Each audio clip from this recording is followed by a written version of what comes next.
नमस्कार। आज हम बात करेंगे दिल्ली एग्ज़िट पोल की।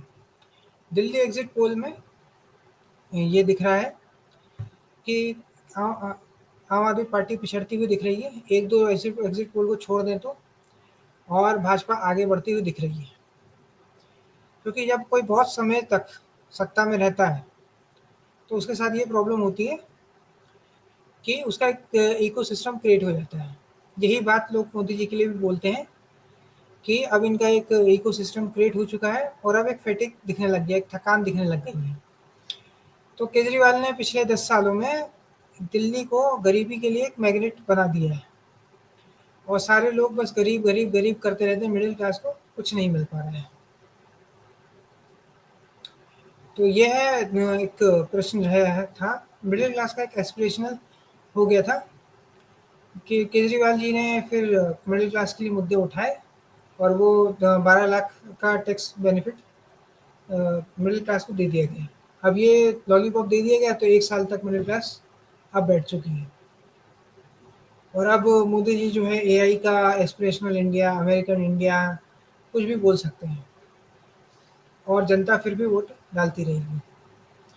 और बीच-बीच में मोहन भागवत जो है दिखने के लिए कि जनता के साथ हैं, वो ये कह देंगे कि 3 बच्चे करो, 4 बच्चे करो, ऐसे करके।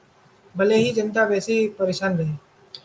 बहरहाल सुनने में ये आ रहा है कि अरविंद केजरीवाल हों या मनीष सिसोदिया हों या अवध ओझा हों या आतिशी मार लेना हो, सभी के हारने के चांसेस हैं। बहुत ही टफ फाइट दी जा रही है। और अवध ओझा का तो वैसे भी परबतगंज मनीष सिसोदिया की सीट मिल गई थी। मनीष सिसोदिया का जो है अपनी सीट छोड़ के चले गए थे। अब कई लोग जो है प्रवेश सिंह राणा को भी पसंद नहीं करते क्योंकि उनके उल-जलूल बयान हैं, और एक रमेश बिजूड़ी को भी पसंद नहीं करते क्योंकि प्रवेश सिंह वर्मा और रमेश बिजूड़ी भी उल्टे-सीधे बयान दे चुके हैं। ऐसे बयान दे चुके हैं कि जो दिल्ली के रोड है उसको हम लोग जीतने के बाद ये प्रियंका वाड्रा के गालों जैसी बना देंगे, और उसको जस्टिफाई करने के लिए इन्होंने ये भी बोल दिया कि लालू प्रसाद यादव भी हेमा मालिनी को बोल चुके हैं। तो आप समझ सकते हैं कि क्या समस्या है। इनको इनके कई ऐसे नेता हैं जो कहीं पे भी कुछ भी बोल देते हैं।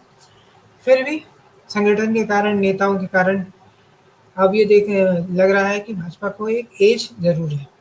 हालाँकि कई लोग ये दावे करते हैं कि ये जो एग्ज़िट पोल्स होते हैं, ये तेल, शैम्पू बेचने वाली जो कंपनी होती है, ये स्टूडियो में बैठ के तय करती हैं और इनकी कोई प्रामाणिकता नहीं है। प्रदीप गुप्ता जो बहुत बड़े ये एग्ज़िट पोल करने वाले हैं, इन्होंने पिछली बार बोला था कि 401 सीटें मिलेंगी 2024 में भाजपा को, लेकिन 242 मिली। तब जाके ये भूल फूट-फूट के रोए और उन्होंने अपनी गलती को स्वीकार किया।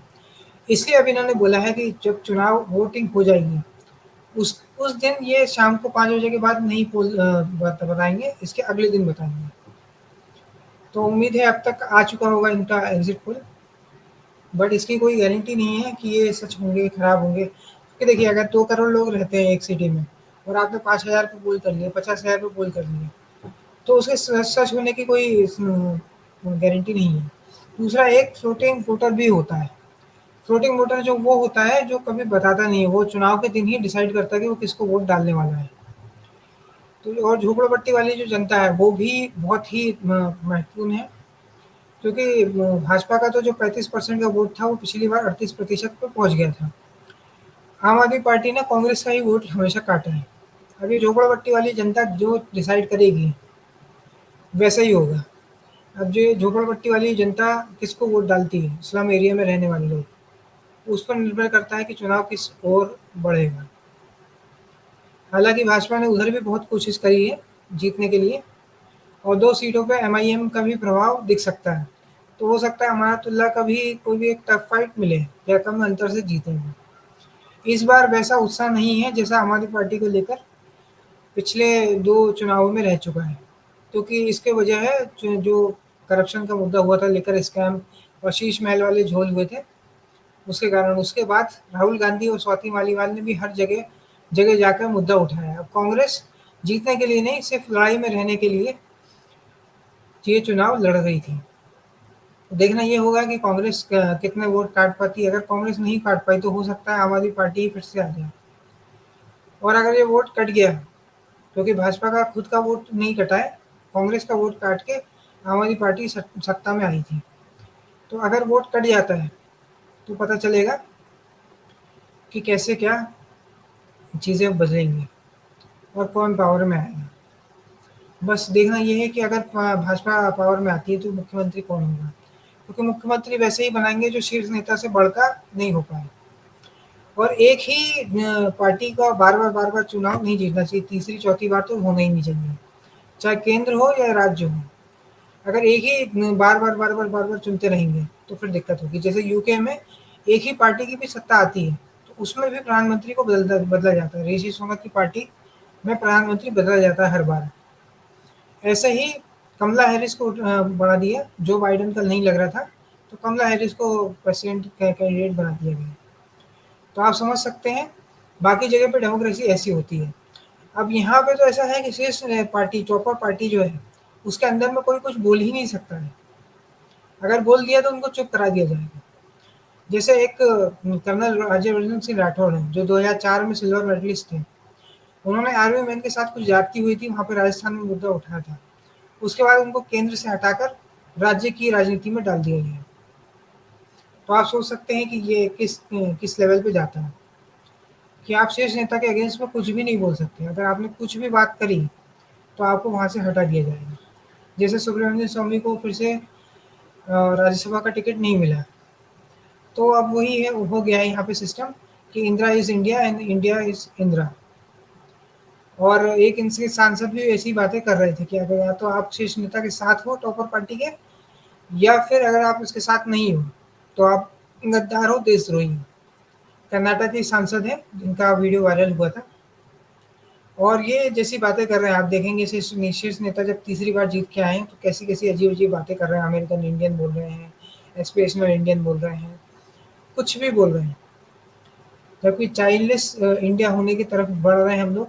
लोग बच्चे करने से डर रहे हैं, शादी करने से डर रहे हैं, फैमिली लेस हो चुका है। आप देखेंगे कि क्या जो ग्लोबल हैप्पीनेस इंडेक्स में हमारी हालत कैसी है, पर कैपिटा जीडीपी में हमारी हालत क्या है, लेकिन फिर भी ये हर जगह जाके ऐसे जुमलेबाजी करते आ जाते हैं। इनकी ऐसी बातों के कारण राहुल गांधी कुछ लोगों को सेंस वाला लगने लग गया है। लेकिन ये एआई, जब वो बच्चा बड़ा होता है तो मराठी में आई बोलता है, तो वो एआई है, इस तरह की बातें कर करके आप अपना ही मजाक बना रहे हैं। ये वैसा ही है जैसे आपने नाले में से गैस बनेगी वैसी बातें करी थी। तो अब ये जनता जो है धीरे धीरे एक फेटिक आ चुका है। अब लोग पक चुके हैं आपसे। 242 इसीलिए आए थे, नहीं तो 242 भी एक अच्छा नंबर है। शुरुआत में बहुत ही दुख दिख रहा था शीर्ष नेता के चेहरे पे, लेकिन हरियाणा महाराष्ट्र जीतने के बाद अब वैसा दुख नहीं दिख रहा है, क्योंकि चुनावी राजनीति से मतलब है, लोगों को पावर से मतलब है। पावर नहीं भी आएगी तो दूसरे झोल झाल भी होते हैं, दूसरे तरीके से पीछे के दरवाजे से आ जाएंगे। बहरहाल अब लोगों को ये चाहिए कि ये या फिर ये, अब लोगों को बीच का सिस्टम नहीं चाहिए। इसलिए एनसीपी और शिवसेना, वाटा शिवसेना भी हार गई थी। यहाँ पे ऐसे ही होने वाला है। इस तरह से कश्मीर में भी हुआ था, जम्मू एंड कश्मीर में, कि इन्होंने एक तरफा जम्मू में भाजपा को वोट डाला था और घाटी में अब्दुल्ला को। पीडीपी और कांग्रेस पूरी तरह से साफ कर दी गई थी। तो अब जनता का जो मिजाज है वो धीरे धीरे चेंज हो रहा है। वो छोटी पार्टी की तरफ नहीं जाते हैं और वो तीसरे वाले बंदे की तरफ भी नहीं जाते हैं। वो अब ये या फिर ये, हाँ, टू बी और नॉट टू बी वाला सिस्टम में जाते हैं। तो दिल्ली में देखना होगा कि क्या होता है। कई सारे मुद्दे रहे थे जो मैंने दूसरे इस पे भी कवर किए हैं, दूसरे वीडियो में, जो आप आई बटन में जाके देख सकते हैं।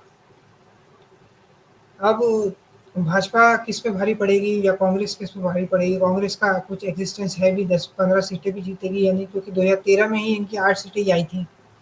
और एग्जिट पोल फिर से ही निकलेंगे यानी, या फिर इसकी अपनी प्रमाणिकता पे ही सवाल पूछा जाएगा। क्योंकि पिछली कई बार जो है ये एग्जिट पोल्स सारे गलत निकले, ओपिनियन पोल्स हों चाहे एग्जिट पोल्स हों, कुछ कहा नहीं जा सकता, क्योंकि एक साइलेंट वोटर भी एक मैटर करता है। आज के इस वीडियो में इतना ही। अगर ये वीडियो आपको पसंद आए तो वीडियो को लाइक करें, शेयर करें और चैनल को सब्सक्राइब करें। धन्यवाद।